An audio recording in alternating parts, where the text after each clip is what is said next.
What's good, y'all? Welcome back. Welcome back to another F1 Guns lovely Thursday. Also, we just had the Brazilian GP. We don't have races upcoming weekend. But the next one I think is Vegas.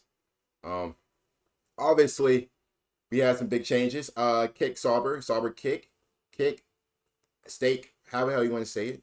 Valtteri Bottas, Guanyu Zhou both be leaving the team. Am I surprised about that? No. I expect that to happen. The team itself just hasn't been great this season. Really nice livery on the car, but the team itself just wasn't good. I mean, they still got 0 points. Yeah, but they did bring up a new F2 driver. I think his name's like can't recap. Forgot his name. I was just looking at it like a few minutes ago, and I forgot his name. But he did come. He is coming from F2. Stepping up to F1. Big shouts to him. And very excited to see him. Now today we are going to be checking out some of these bad F1 teams again. We have Virgin, Marussia, and Manor. Shout out to FP1 Will. All credit goes to him big time. Without further ado, boys and girls, let's just Hi, I'm David Croft. Welcome along to what's going to be a very special day. Oh god, he's here as well. We just can't get rid of him, can we? Like, he genuinely looks like he's about to participate in some drug deal or something out here. Then again, if we watch on, this segment manages to get even worse. I'm not sure what I'm looking at, but you tell me the back end is where all the magic is, so I thought I'd better have a sneaky peek. Tell you what, Crofty, I'm sure you do love looking at a Virgin's back end, don't you? Yeah, if you can't tell, I'm going to be milking this joke today. Hey there guys, I'm Will, and welcome to FP1, and today we're back with a video you guys have been asking me to do for quite some time now. Back in June, we covered HRT. Then we covered Lotus, and now we're back to complete the trilogy with a Virgin racing team. All three of these guys entered the sport back in 2010. However, long story short, they're all about as good as Helmut Marko's eyesight. Virgin, in the long run anyway, actually managed to do the best out of these three teams, but it's still a story I want to tell today. Also, I just want to add before we start that the growth on the channel has been utterly phenomenal over the last few days. I just want to welcome all the new subscribers and hope that you're all really enjoying the content.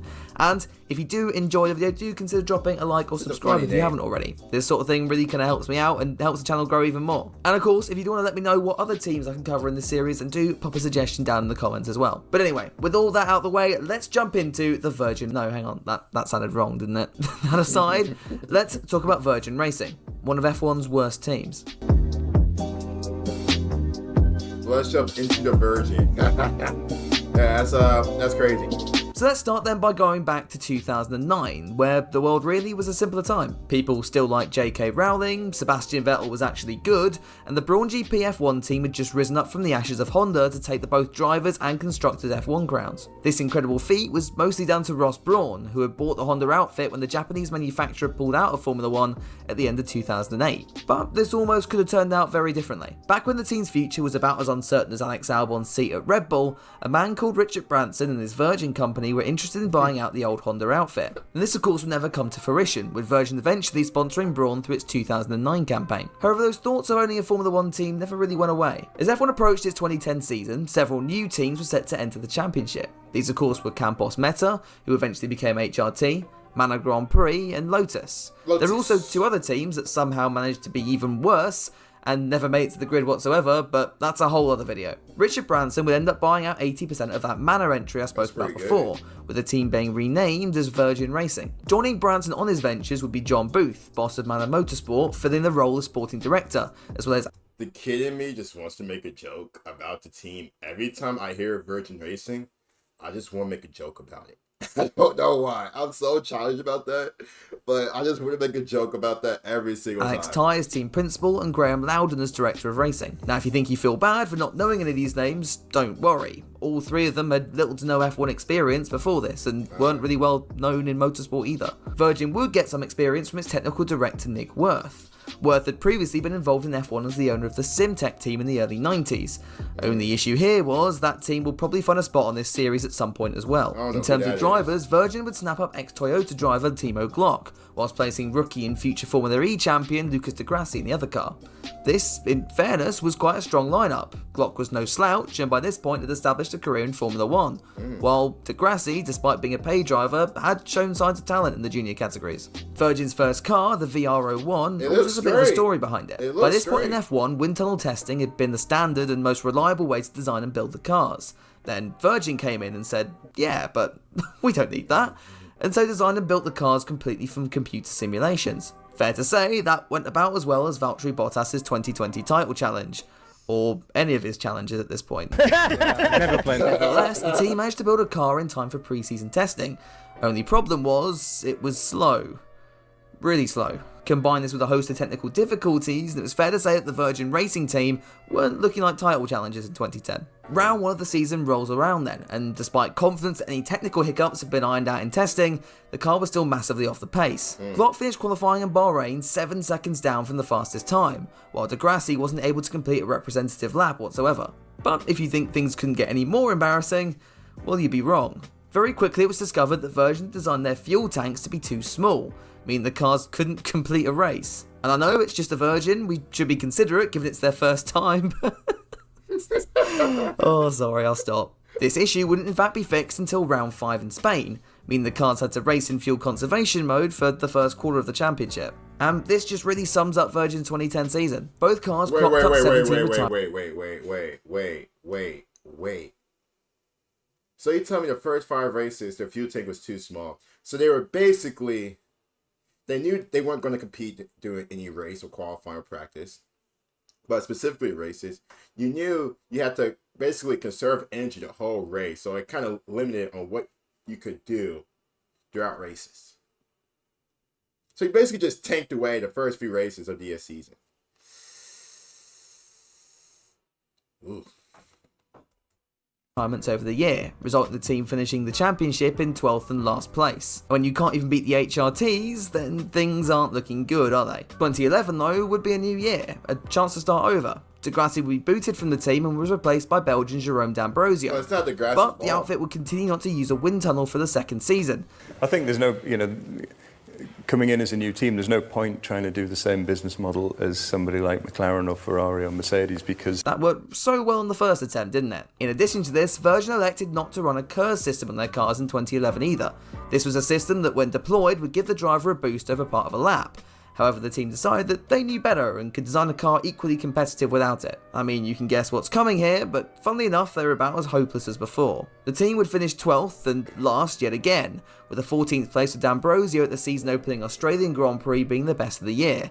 And even then, that's only because everyone behind him retired. Despite being beaten twice now by the famously incompetent HRT team, Virgin were able to secure funding and new sponsorship in the form of Russian car company Marussia Motors, who would go on to make this thing. Moving on, the team will be rebranded as the Marussia F1 team for the 2012 season. They'd also finally realised that using a wind tunnel, like everybody else, might actually have its benefits, and subsequently struck a deal with McLaren to use theirs for 2012. Glock would sign a new 3-year deal with the team, while his teammate would change again. This time it would be ex-GP2 racer Charles Pic taking D'Ambrosio's seat.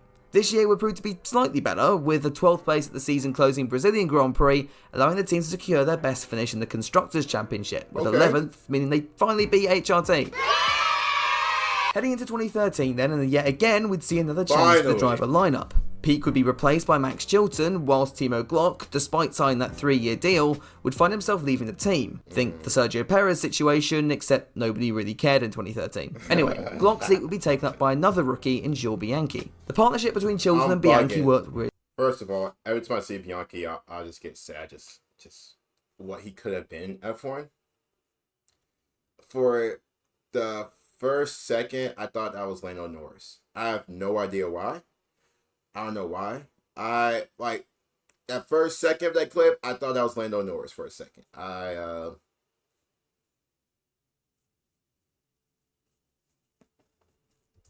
Really well, with the team managing to improve their position in the Constructors' Championship yet again, this time finishing 10th. This positive momentum would carry the team forward with them into 2014, with Bianchi and Chilton being retained by the team. Despite the Marussia car's questionable appearance, Bianchi would be able to secure a 9th place finish at the Monaco Grand Prix, giving the team their first points finish in Formula 1. However, of course, we all know the sad note that we left the 2014 season on.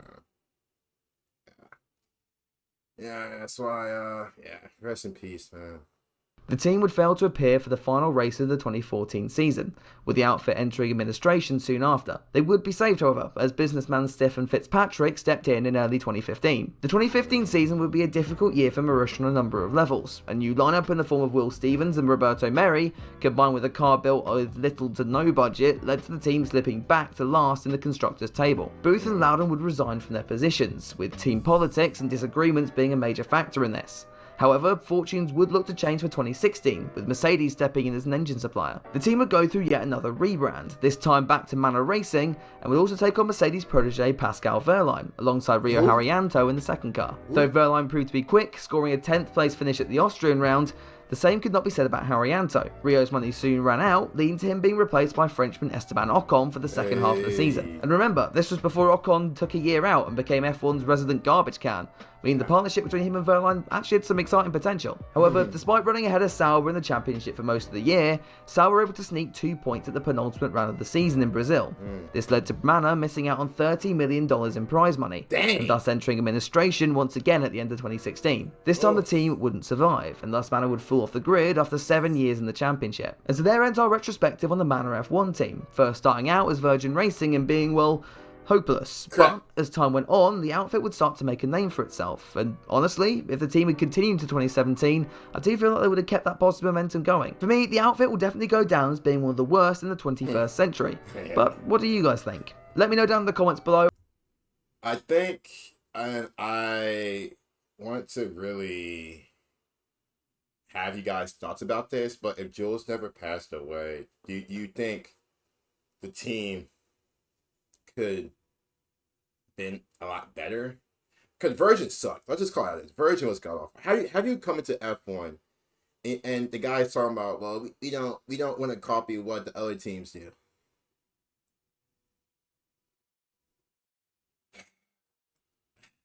I don't know what to say about that. I don't. But I always when they changed to Marussia and Manor, obviously it seemed a lot better. But Virgin Racing. Yeah. Anyway, hope you guys enjoy the videos. Always don't forget to like the video.